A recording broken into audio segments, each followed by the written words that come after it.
최근에 이제 정치권의 가장 핫 이슈 중 하나가 서해 공무원 피살 사건 아닙니까? 이대준 씨. 예. 그 과정에서 나온 게 이른바 청와대 행정관 A씨라고 하는데 해경왕으로 통한다는 그 행정관의 행태.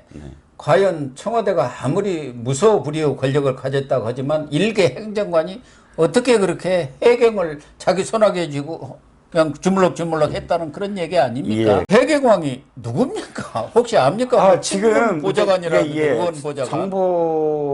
정보지에서는 정보로 이렇게 돌고 있는데 제가 그걸 확언할 수 없는 게 제가 그렇죠. 그거를 확정은 못해서 하지만 성만 알려드리면 이모 의원입니다. 이모 의원 현직 그 더불어민주당 의원의 보좌관 출신 A 씨라고 하고요. 거의 좀 확실한 것 같긴 하지만 그럼에도 불구하고 아직은 추정이라서 제가 성함은 이름은 정확하게 밝힐 수는 없습니다. 근데 이 해경왕이라고 딱 들은 순간 저는요, 일단 MB 정권의 왕 행정관이 일단 한번 떠올랐어요. 김영준 행정관 있지 않습니까? 나중에 차관까지 됐는데 문제는 이겁니다. MB 시절엔 왕 행정관이 한 명뿐이었잖아요. 돌이켜봤더니요, 문재인 청와대는 왕 행정관이 너무 많아. 왕들이요, 다 행정관들이. 이 해경왕만이 아닙니다. 나중에 또 한 사람 말씀을 드리겠지만, 야, 이 해경왕 대단하대요. 경찰왕도 있었습니다.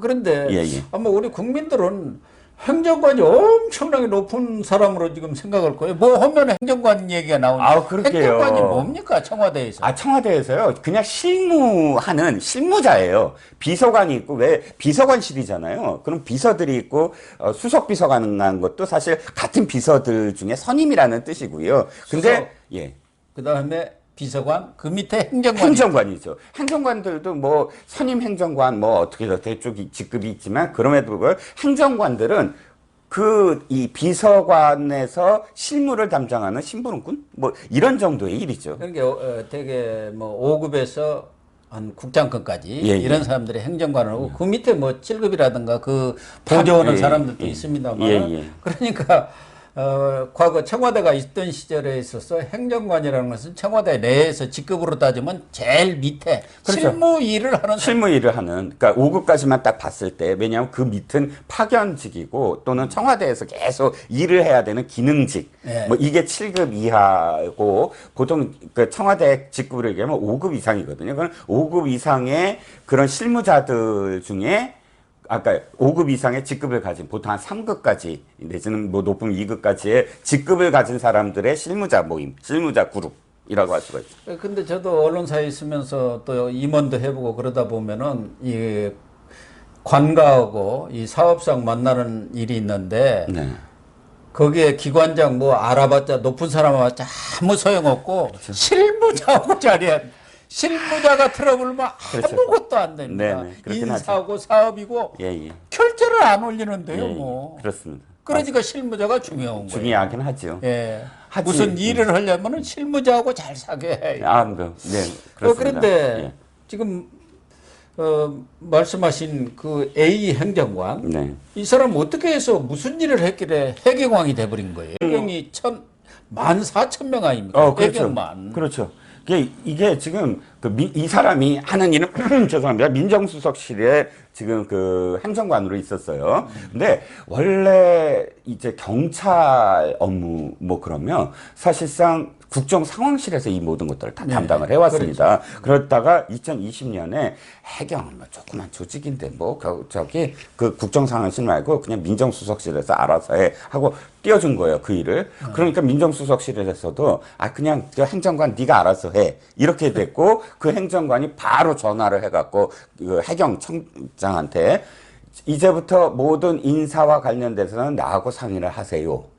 명령이죠, 거의. 이렇게 하면서 이 사람을 통하지 않고는 해경 이 치안감 이상급 전혀 인사도 그러니까 승진도 불가능했을 뿐더러 총장까지 해경 청장까지 이 사람이 다 좌지우지했다라는 후문입니다. 그러니까 전임 김홍희 해경청장 치안정감도 거치지 않고 2단계를 뛰어서 이 해경왕이 밀어가지고 돼버렸다는 거예요. 해경 역사상 처음이죠. 그리고 2계급 승진하면서 청장까지. 정봉훈이죠. 네네. 현 해경청장도 사실은 정년에 걸렸는데 이 사람이 뭐 정년 걸려도 전에도 숨지른 사람이 있다 해갖고 또 돼버렸다는 거 아닙니까? 김홍희 청장도 들리는 바에 의하면 자기가 청장 되기 위해서 이 A 행정관과 가장 가까운 해경 간부를 통해서 이 로비 작업을 벌였다. 이런 이야기도 있습니다. 뭐 친구라든가 또 학연 뭐 이런 걸 동원할 수도 있죠. 뭐 네. 고등학교라든가 대학교 뭐 이런 친구들 거기 해경에 많이 있으니까. 네네. 그런데 그 새 피살 사건 이것에 대해서도 월북에 방점을 두고 수사하라 이렇게 예, 탁 예. 지시해가지고 해경에 직접적으로 지시를 내린 사람이다라고 지금 알려져 있죠. 예. 그때 윤성현 수사정보국장 아닙니까? 네. 그 사람한테 바로 전화해가지고 하고 또 찾아가가지고 협박까지 했다는 거 아니에요? 네. 그러니까 솔직히 말씀드리면 지금 뭐 행안부와 경찰이 무슨 공방을 벌이는 것 같지만 바로 이런 거예요. 청와대가 행정관급이 다 장관급, 차관급한테 전화 걸어갖고 이래라 저래라 했던 게 문재인 정부거든요. 그러니까. 그걸 안 하겠다는 거죠. 예. 예. 과거 정부에도 뭐 청와대가 세기는 했습니다만 문재인 정부처럼 그렇게 센 그러니까 이 문재인 정권은 청와대 정권이라고 했지 않습니까? 그렇죠. 장관이 청와대 행정관보다도 모두 힘이 그런 예. 얘기가 나올 정도로 청와대가 모든 권력을 다 쥐고 있었던 거 아닙니까? 더군다나요. 사실 거의 민정수석실 행정관들이 다 이런 식으로 했어요. 보면 이광철 기억하시죠? 예. 이광철 그 행정관 선임 행정관이라고 이제 2017년도에 임명이 됐고 나중에 비서관으로 승진까지 했지만 이 사람도 그 전직을 보면 민변 뭐 사무처장 참여연대 예. 이 출신이에요. 근데 이광철이 무소불위가 이겁니다. 뭐 김학의 출금 그 시도 먼저 파악을 해서 이규영 검사와 차규근 본부장과 계속 하면서 서로 협조를 할 수 있게 지휘를 했고 또 이규현이 나중에 문제가 될 것 같으니까 조국한테 이규현 빨리 유학 보냅시다라고 이야기한 사람도 바로 이광철입니다. 아니 대통령까지 소개하고 그 기획사정을 한 거 아닙니까? 예. 장자연 사건이다, 뭐 버닝썬 사건, 그 김학의 불법 그 무슨 성접대 사건 이런 걸 다시 들춰낸 게 바로 이광철이 이광철이죠. 아닙니까? 그래가지고 기획사정을 한 거 아니에요? 예.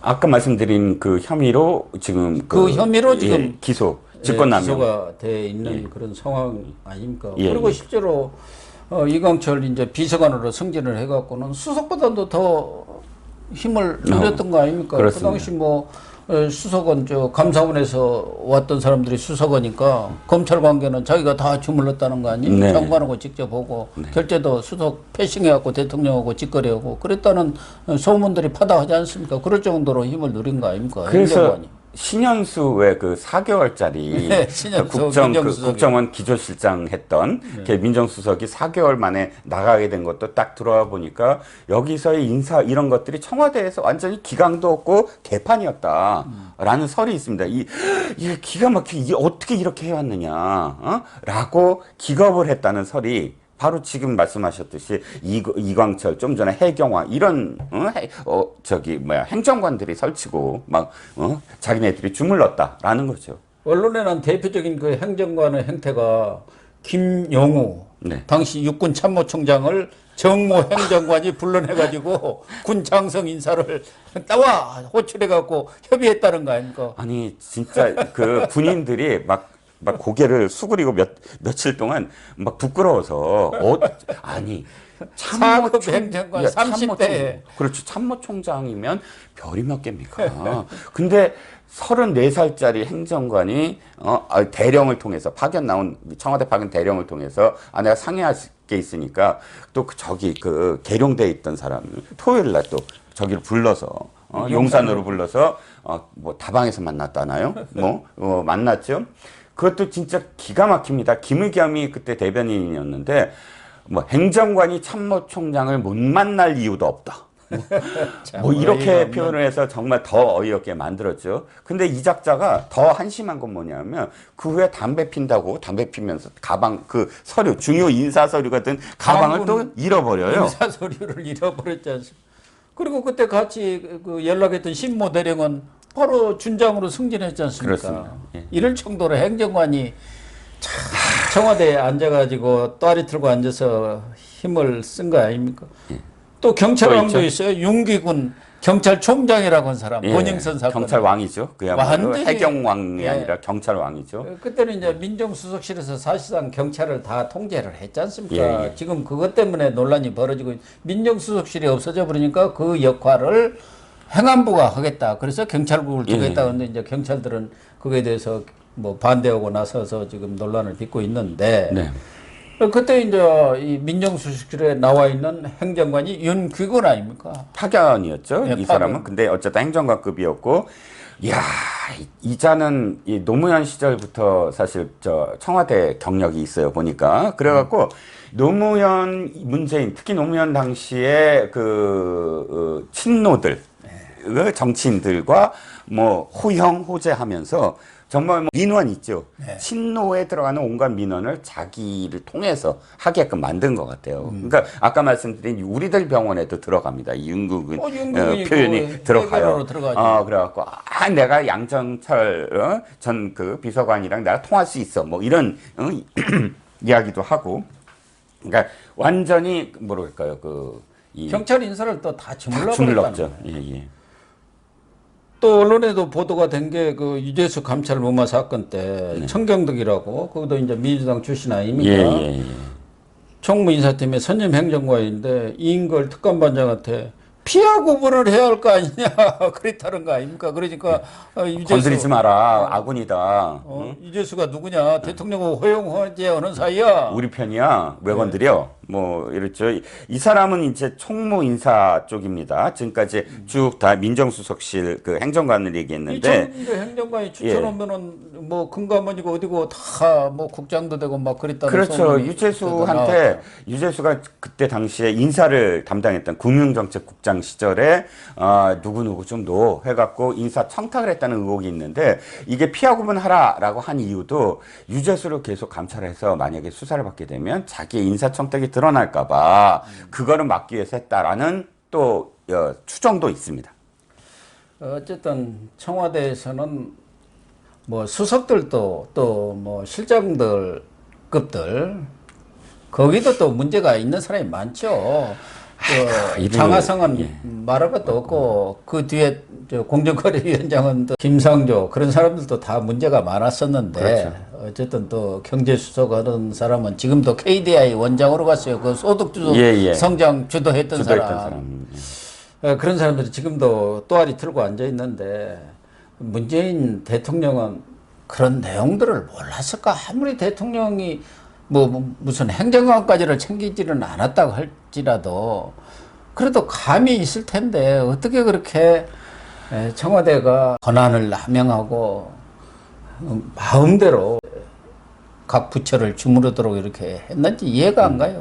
안 해봤으면 모르겠는데 민정수석도 했죠, 비서실장도 했죠. 자기가 진짜 저는 이 문재인 청와대처럼 중심이 없는 청와대를 처음 못 봤고요. 딱 중심을 잡아주는 비서실장이 전체적으로 군기를 잡아야 되고 기강을 잡아야 되고 해야 되는데 전혀 그런 게 없고 또 어느 정권의 청와대도 사실 서로 견제를 하게 만들었어요. 왜냐하면 이 청와대 내부에서 무슨 문제가 있다 그러면 정권의 안위랑 연결이 되잖아요. 그러니까 서로 어떤 면에서 좋은 의미로 감시도 서로 하고 균형을 갖추면서 견제를 하게 했는데 문재인 청와대는 그런 게 전혀 없었어요. 견제 내부의 어떤 그런 그 감시 전혀 없고 그냥 일사불란하게 자기들 이 직권 남용에 혈안이 되어 있었다라는 거죠. 특히 뭐 초대 임종석 비서실장에서 때는 그 운동권 출신의 무슨 십상시라는 사람이 청와대를 주물럭거렸다는 얘기도 있고 그 사람들 다 행정관들 아닙니까? 그렇죠. 그런 논란도 참 많았었는데 윤석열 대통령은 용산으로 옮기면서 뭐 비서실도 줄이고 행정관들도 줄였다고는 합니다만은 이거 정말 터산지석으로 삼아야 할 거예요. 그렇습니다. 예, 그렇고요. 현재 그 최소한 제가 50일 동안 느끼기에는 문재인 정권처럼 사실 설치는 게 이 청와대 사람들이 설치는 게 정권 초예요. 무소불위거든요. 그때는 그렇죠. 그 공무원들도 바싹 엎드려서 뭐 열심히 하겠습니다. 이런 시절이에요. 근데 현재까지 이 문재인 정권처럼 전화 걸어서 장관과 차관을 뭐 들어오라 마라 뭐 해라 이런 거는 안 보입니다. 만약에 그런 게 있다 그러면 그야말로 지탄을 받아야죠. 왜냐하면 그런 걸 근절하겠다. 장관 중심, 총리 중심으로 가겠다. 내각 중심으로 가겠다라고 호언했으니까요. 문재인은 안 했습니까? 문재인도 책임 총리다, 책임 장관을 하겠다 했는데 결과적으로는 청와대 정부가 돼버렸는데 네.